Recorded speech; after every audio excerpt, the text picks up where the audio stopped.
Hello વિદ્યાર્થી મિત્રો, આજે આપણે ધોરણ 5 નો આપણે પર્યાવરણ વિષયનો ત્રીજો પાઠ જોવાનો છે, સ્વાદથી પાચન સુધી। તો આ પાઠ આપણે કેમ આપેલો છે? તો એ પાઠ એટલા માટે આપેલો છે કે ભાઈ પાચન ક્રિયા વિશે માહિતી ધરાવતું નથી। ભાઈ આ પાઠમાં આપણે પાચન ક્રિયા વિશે આપણે માહિતી નથી આપવાની, પણ જે બાળકો છે એ પોતાના અનુભવોથી સમજ મેળવે કે ભાઈ સમજ એમને વિકસાવવાની છે કે ભાઈ પાચનની શરૂઆત મોઢેથી જ થાય છે, બરાબર। તો આ પાઠમાં આપણે બાળકોને સમજાવવાનું છે કે ભાઈ પાચન ક્રિયા કેવી રીતે થાય છે, બરાબર। એકદમ ડિટેલમાં નથી સમજાવવાનું, પણ થોડું ઘણું સમજાવવાનું છે કે ભાઈ તમારે કેવો ખોરાક લેવો જોઈએ, બરાબર। આવી માહિતી આપણે આ પાઠમાં આપવાની છે, બરાબર। તો સ્ટાર્ટિંગમાં અહીંયા એક નાનું કડું આપેલું છે ભાઈ, જુદા જુદા સ્વાદ, અને આમાં એક છોકરીની વાર્તા આપેલી છે નાની। એ છોકરીનું નામ છે હેન્સી અને એની મમ્મીનું નામ છે સરોજ, બરાબર।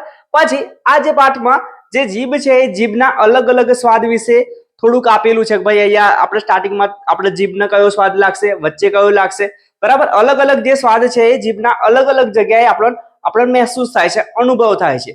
તો એ પણ તમે એક વખત જોઈ લેજો। પછી આમાં એક પાચન તંત્ર આપણને દોરવાનું કીધું છે, પણ હવે 5મા ધોરણવાળા બાળકો આખું કોઈ પાચન તંત્ર દોરી શકે તેમ નથી। તો ખાલી આપણને એમને માહિતી આપવાની છે કે ભાઈ આ રીતના આપણે ખોરાક મોઢામાં લઈએ છીએ, નીચે જાય, અંદર શું પ્રોસેસ થાય છે, ખાલી આપણે કહેવાનું છે, બરાબર। આખું પાચન તંત્ર એમને બતાવવાનું છે નહીં। પછી અહીંયા બીજી એક નાનકડી વાર્તા આપેલી છે અને એમાં સાણિયા નામની છોકરીની વાર્તા કરેલી છે, અને એ આપણે બીમાર થઈ જાય છે અને દવાખાનામાં જાય છે, તો જે ડોક્ટર છે એ ડોક્ટર એને ગ્લુકોઝનો બોટલ ચડાવે છે। શાનો બોટલ ચડાવે છે? તો ગ્લુકોઝ। તો ગ્લુકોઝ વિશે બાળકોને માહિતી આપવાની છે। તો ભાઈ ગ્લુકોઝ શું છે? તો આપણી ભાષામાં કહીએ તો ઉર્જા, બરાબર, શક્તિ, એનર્જી। તો આ જે ગ્લુકોઝ છે એનું તમે અણુસૂત્ર યાદ રાખી શકો છો, C6H12O6, બરાબર। તો આના વિશે તમે થોડું આપણે જોઈ શકો છો કે ભાઈ જ્યારે આપણે બીમાર થઈ જઈએ છીએ ત્યારે ડોક્ટર બોટલ ચડાવે તો એ બોટલમાં ગ્લુકોઝનું પાણી જ હોય છે, એટલે ભાઈ ઉર્જા હોય છે, શક્તિ હોય છે, બરાબર। પછી આગળ ફર્સ્ટ એડ બોક્સની પણ વાત કરવામાં આવી છે। તો ભાઈ જે આપણો ફર્સ્ટ એડ બોક્સ હોય છે એમાં પણ આ ગ્લુકોઝનું બોટલ અથવા તો પાઉચ જેવું કંઈક આપેલું જ હોય છે, એનો પાવડર પણ આપેલો હોય છે, બરાબર। તો એની પણ અહીંયા વાત કરેલી છે।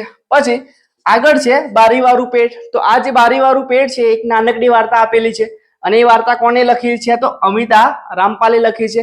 આમાં શું છે? તો એક માર્ટિન નામનો સૈનિક છે। કોણ છે? માર્ટિન નામનો એક સૈનિક છે, એને પેટમાં ગોળી વાગે છે। પછી એક ડોક્ટર આવે છે, ડોક્ટર બધું જોવે છે, એ ડોક્ટરનું નામ છે ડોક્ટર બ્યુમોન્ટ, અને આ એક ઓરિજિનલ ઘટના પર વાર્તા આધારિત છે। તો બાળકોને એ વાર્તા આપણે કહેવાની છે, અને આના વિશે અહીંયા ગોળી વાગે છે, પછી આ જે ડોક્ટર છે ડોક્ટર સંશોધન કરે છે, બરાબર। તો એ ખાલી આપણે એમને જણાવવાનું છે કે ભાઈ આ વાર્તા પરથી આ વૈજ્ઞાનિકે અમને જે ખ્યાલ વિકસાવવાનો છે, બરાબર। તો આ વાર્તાના અંતે એક આપણને આવું આપેલું છે કે ભાઈ પાચન માટે લીધેલો સમય, તો હરેક જે વસ્તુ આપણે ખાઈએ છીએ એ એનો જે પાચન થવાનો સમય છે એ અલગ અલગ છે। ચોપડીમાં આખું એક કોષ્ટક આપેલું છે, તમે સમય યાદ રાખી શકો છો। પછી આગળ જઈએ તો એક નાનકડી બીજી વાર્તા આવે છે કે ભાઈ સારો ખોરાક સારી આપણે તંદુરસ્તી। તો એમાં એક ડોક્ટર હોય છે, ડોક્ટર રૂતા, એની જોડે બે નાના બાળકો, એટલે ભાઈ નાના આપણે પેશન્ટ દર્દીઓ આવે છે। એક નું નામ રશ્મિ છે, એની ઉંમર 5 વર્ષ છે। પછી જયેશ છે, એની ઉંમર 7 વર્ષની છે। તો આ જે રશ્મિ છે એની ઉંમર ભલે 5 વર્ષની છે, પણ એ 5 વર્ષ જેવી દેખાતી નથી, એ 3 વર્ષ જેવી લાગે છે કે ભાઈ નાની છોકરી હોય, એકદમ હાથ એના પાતળા છે, બરાબર। તો આનું કારણ શું છે?